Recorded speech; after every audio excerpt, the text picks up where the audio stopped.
El sistema capitalista ha llegado a un grado de desarrollo de fuerzas productivas que un amplio sector de la población es absorbido por el fenómeno social denominado consumo de masas o consumismo. Este fenómeno incluso se está extendiendo de manera acelerada en los países subdesarrollados. Quienes acceden al consumo de masas pasan a sentirse como parte de un sector social particular y con una cierta identidad propia. En concreto, pasan a formar parte de lo que se suele denominar como clase media, pero ¿qué es la clase media? En principio podemos encontrar dos definiciones generales. Por un lado, se la considera como un conjunto de estratos sociales o capas, fracciones de clase que se encuentran a un nivel intermedio. Otra definición común es en base al nivel de consumo o nivel de vida. Así la clase media, gracias a sus ingresos, lograrías lo suficiente para adquirir en el mercado una destacada cantidad de bienes y servicios. Tomemos la primera definición de clase media, es decir, como un conjunto de estratos intermedios. Para esto debemos, en primer término, poder ir más allá de las clases fundamentales, la burguesía y el proletariado. Así podemos ubicar dentro de la clase media a la pequeña burguesía, que incluye comerciantes, campesinos propietarios, artesanos, otras profesiones de capital independiente. Otro sector social que puede integrarse a este lugar son las profesiones liberales, abogado, contadores, escribanos, otros. También puede incluirse trabajadores con poder de mando, gerentes, jefes, capataces, trabajadores que tienen el control del proceso de trabajo. Incluyen una amplia gama, desde ingeniero, médico hasta técnicos de distintos tipos. En concreto, tenemos clase propietarios y no propietaria que en el conjunto de la estructura de la división social de trabajo, en función a su jerarquía, se encuentran en un lugar intermedio. Pero cuando examinamos más de cerca, podemos ver algunos problemas teóricos. Primero hay que comprender que la denominada pequeña burguesía oscila en una variedad muy grande con relación a los ingresos. Así podemos encontrar comerciantes con un importante nivel de ingreso, mientras que otros, como los negocios de barrios, apenas logran el mínimo para la subsistencia personal. Por otro lado, está el grado técnico que logran los medios de producción y técnicas dominadas, por lo que una actividad económica puede hacerse más o menos rentable. Podemos nombrar algunas variables más, como destreza personal, capital invertido. Pero lo que nos interesa es solo destacar la enorme variedad en el nivel económico que existe en estos estratos intermedios, incluso en una misma rama económica. Esta oscilación de consumo hace que este concepto de clase media se configure en mundos sociales muy distintos, muchas veces con intereses y demandas contradictorias. Decir que la clase media es un conjunto de estratos intermedios no solo choca con la gran variedad de niveles de consumo que existe y los diversos mundos sociales que se generan, sino también tiene el problema de comportarse de manera excluyente con determinados estratos de clase, que debido a su estilo de vida, posibilidad de consumo, podrían asociarse con el concepto de clase media. Por ejemplo, una importante franja perteneciente a la clase obrera, que, debido al desarrollo técnico de algunas empresas o la fuerza sindical de ciertas ramas, tienen elevados ingresos sin pertenecer a los estratos intermedios. Algo similar podemos decir cuando hablamos del sector de servicio, ya que dentro de esta rama hay trabajadores que lograron acceso a un nivel de consumo considerable sin ser profesionales, haciendo trabajos más operativos que de técnicos especializados. Como conclusión, podemos decir que la denominada clase media resulta problemática en cuanto se la asocia unilateralmente a un conjunto de estratos de nivel medio, puesto que existe una fuerte oscilación en cuanto al nivel de vida, tanto intra como interramas de producción. Y como es de ser entre estos conjuntos de estratos intermedios, existen diversos mundos sociales con intereses, demandas, conocimiento, sentido común, preferencias, luchas diferentes, que por lo tanto, con posibilidad de articularse en distintas construcciones hegemónicas y vincularse a distintas fronteras políticas. Por otro lado, También vimos que este conjunto de estratos intermedios tiende a quebrarse cuando se los asocia con el nivel de consumo o nivel de vida, ya que hay fracciones de clase que parecen ser más compatible con el nivel de vida del ideal de clase media que los mismos sectores de este conjunto de estratos. Ya pusimos el ejemplo de los trabajadores con salarios elevados. Una vez entendido estos problemas teóricos en la definición de clase media como un conjunto de estratos intermedio, debemos desarrollar otro tipo de definición, esta vez en función al nivel de vida, o más o menos lo mismo en función al nivel de consumo. Esta definición parte de la idea de que la clase media es un sector social que tiene acceso a una determinada cantidad de bienes y servicios. Si bien es cierto que existe un mínimo de consenso en cuanto al acceso a determinados bienes y potencialidades sociales, por ejemplo, la movilidad social, esta definición está sujeta a construcciones arbitrarias. Por lo tanto, siempre presenta el dilema de dónde hasta dónde se extiende la clase media y una cuestión peor, el porqué de ello, si a grandes rasgos, en el ingreso y consumo, la denominada clase media parece estar mucho más cerca de los sectores bajos que de los altos. Es decir, no parece ser una categoría realmente intermedia si tomamos, por ejemplo, amplitud entre los distintos ingresos posibles de las personas dentro de un Estado-nación o en el mismo mundo. Es decir, la persona de clase media está muchísimo más cerca de los ingresos de un peón de albañil que de Elon Musk o Mark Zuckerberg.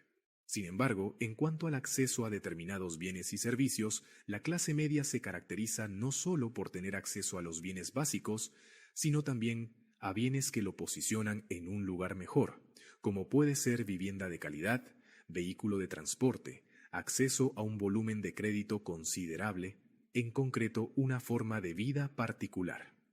Esta caracterización de bienes, a la vez, se relaciona con la calidad de estos mismos. Por eso es por lo que se habla frecuentemente de subtipos de clases dentro de esta clase, como clase media baja o clase media alta. Otro factor es el manejo del tiempo libre y la capacidad de que esta clase social pueda organizar este mismo, así, por ejemplo, disponibilidad de vacaciones anuales. Por último, podemos nombrar su capacidad de ahorro, importante característica para la movilidad social ascendente. El acceso a una determinada cantidad de bienes es la clave para entender los diversos modos de entender la realidad social y su posicionamiento político, pero como veremos más adelante es insuficiente. Empezaremos por su lado positivo, que este sector social tenga acceso a una cantidad de bienes o servicios que disponga de capacidad de ahorro y movilidad social. ¿Qué nos está diciendo? En primera instancia diremos que existe un cúmulo de demandas satisfechas por parte de este sector social, por lo tanto, su fuerza movilizadora partirá de esta situación. Como todo sector social está sujeta a la construcción hegemónica que es producto de la lucha política, pero tenemos que ser claro que tenga una determinada cantidad de demandas satisfechas en función a lo económico social, no quiere decir que tenga que ser un sector social estático. Por el contrario, muchos fenómenos políticos se desenvuelven sobre este grupo social, pero ¿qué fenómenos concretamente? Lamentablemente no podemos dar una respuesta del todo satisfactoria, ya que los fenómenos pueden ser muy diversos, pero sí configurar una idea en base a algunos rasgos culturales, de identidad y de reivindicaciones posibles, si, como dijimos, las necesidades básicas están satisfechas para este grupo social, entonces podemos decir que la construcción de su identidad parte de ahí y la construcción hegemónica en función de una determinada dirección política puede crear solidaridad con otras clases, fracciones de clase. Sin embargo, su integración a alguna frontera políticas tendrá características distintas. Por ejemplo, si existe una demanda insatisfactoria en torno de los servicios de los hospitales públicos, para los consumidores de este servicio la salud pública es una demanda concreta propia de su cotidianidad y la lucha tendrá sentido de satisfacción específica, pero ¿qué significado puede tener para otros sectores sociales que no consumen el servicio? Por ejemplo, puede suceder que una demanda específica de un grupo social sea organizador de una cadena equivalencial con otras demandas. Toda demanda es eje rotatorio de la lucha política. Esta articulación tiende a formas más abstracta: libertad, justicia, igualdad contra la corrupción, el abusos de poder. Así, la demanda concreta en el hospital público se puede convertir en una demanda más general: mejorar la salud pública para la comunidad, más presencia estatal, no a los planes de ajustes, dignidad humana. Esta abstracción tiene un rol distinto en los diversos sectores sociales. Para los usuarios concretos del servicio de salud, no hay duda de que es una lucha en función de su interés social particular. Es una reivindicación que moviliza una mejora en su nivel de vida. Pero en cambio, para los sectores sociales que apoyan la lucha, pero no consumen el servicio, tiene que ver con valores político-culturales más generales. Esta tendencia a la abstracción de las demandas sociales, que si bien como vimos en el ejemplo, no es para nada una cuestión exclusiva de la denominada clase media. Sin embargo, es en ella donde se refleja con mayor fuerza y ha tenido un papel histórico más destacado. En cambio, en los sectores sociales que se identifican con las clases populares, las demandas y reivindicaciones tienen un sentido más concreto, más articulado a lo cotidiano. Por lo tanto, las abstracciones en torno a la demanda tienen un carácter distinto. Tomemos otro ejemplo. Los sectores medios constituyen una fuerza política clave para el golpe de Estado contra Evo Morales en Bolivia en el 2019, pues plantearon las movilizaciones cuya demanda era: no a la reelección indefinida, no al fraude electoral, libertad. La clase capitalista, sobre todo las fracciones de la minería hidrocarburífera, junto y asociado al capital extranjero, aprovecharon un hueco de debilidad, pudiendo sacar crédito de la crisis orgánica producto del desgaste de la imagen del gobierno de Evo Morales. Las movilizaciones fueron la clave para su derrota, culminando con el golpe de Estado por las fuerzas de seguridad. En este ejemplo vemos cómo se crea a través del trabajo político una identidad de clase media particular, movilizada por demandas que no tienen impacto directo en su estilo de vida, sino por un supuesto fraude no comprobado, una abstracción.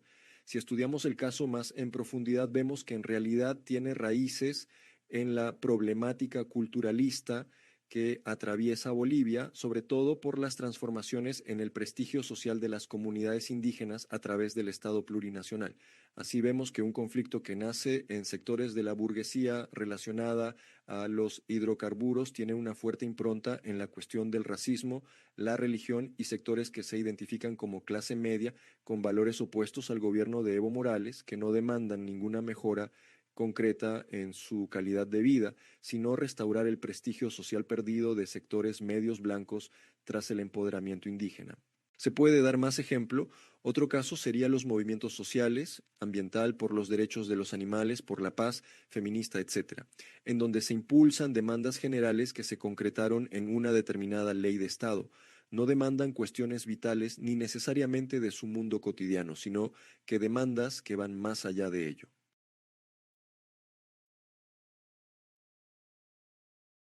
Definir clase media en función al nivel de vida nos ayuda a ubicar más o menos su práctica política, su consigna de movilización, las formas que toman sus demandas y, sobre todo, la construcción de una identidad social en función de demandas con cierto nivel de abstracción.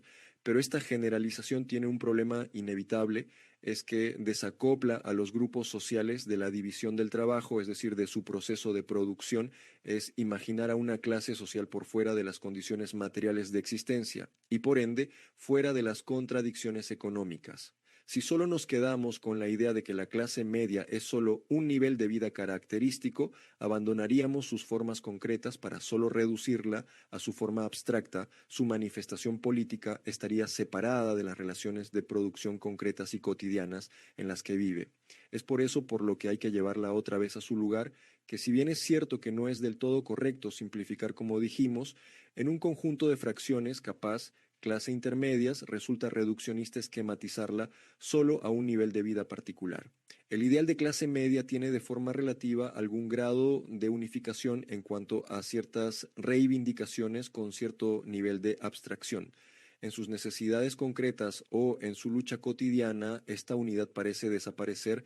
Así, por ejemplo, los obreros de la minería, a pesar de tener un nivel de consumo similar a los del pequeño mediano comerciante, su lucha política es muy distinta y por ende la forma de construcción del mundo social. Sus demandas concretas son muy diferentes, mientras que la primera lucha contra el empresario capitalista para mejorar el salario, el tiempo libre, condiciones laborales.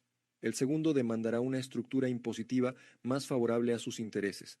También los métodos de movilización son distintos. Por ejemplo, los camioneros plantean distintos métodos, forma de asociación y construcción de alianzas, que otros sectores sociales, por ejemplo, el método gremial de los médicos o abogados.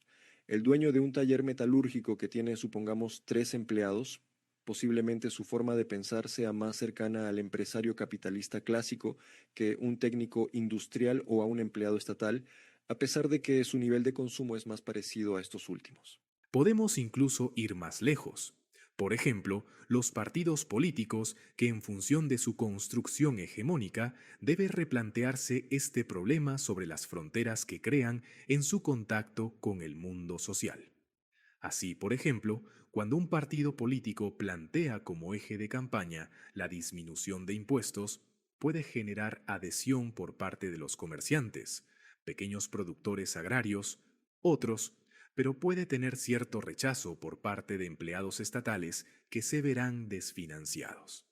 Otro caso puede ser que un determinado dirigente político emplee un discurso productivista, sindicalista, por lo que puede sumar adhesión de sectores obreros calificados, pero este mismo discurso puede ser indiferente por trabajadores de cuello blanco, comerciante, al contrario de lo que vemos anteriormente, como una relativa unidad en base a una construcción de identidad de clase en el marco de un trabajo político hegemónico, en función de una o varias demandas abstractas.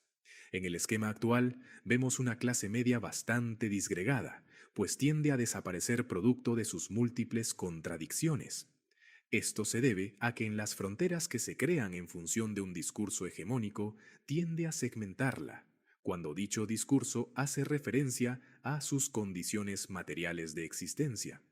Si, por ejemplo, tomamos la segmentación clásica de clase social, clase trabajadora asalariada, pequeña burguesía, empresario capitalista, a la denominada clase media, no la vemos ubicada particularmente en ninguna de estas clases o simplemente en todas a la vez. Aunque, vale aclarar, su mayor número se encuentra en la clase trabajadora asalariada. Podemos concluir que la clase media no es una clase en un sentido objetivo, dado que se encuentra fuertemente fragmentada en sus condiciones materiales, por lo que su existencia es fruto de la construcción de su identidad social en términos interno como externo. Interno porque posee cierta dinámica propia según alguna aspiración del contexto social. Externo porque en cierta manera parte del ideal de un grupo dirigente que, en función de la construcción de hegemonía, resalta ciertos valores sociales o supuestas virtudes. Es decir, la idea de clase media se articula en última instancia en un ideal político o demanda articuladora. Y por lo tanto, no es una clase social en el sentido estricto, sino que es fruto de esta construcción política que, como única característica general, es la de que sus demandas sociales no están estrictamente relacionadas con necesidades cotidianas, de ahí su tendencia a la abstracción. Por ello, es que puede que en coyunturas particulares su práctica política se separe de sus necesidades inmediatas. En resumen, los fenómenos políticos, su identidad como clase, fluctúan entre su unidad y su segmentación, entre sus intereses concretos y abstractos, puesto en un escenario de movimiento de masa. Esto configura una dialéctica compleja que dependerá de coyunturas y luchas políticas de determinada formación social.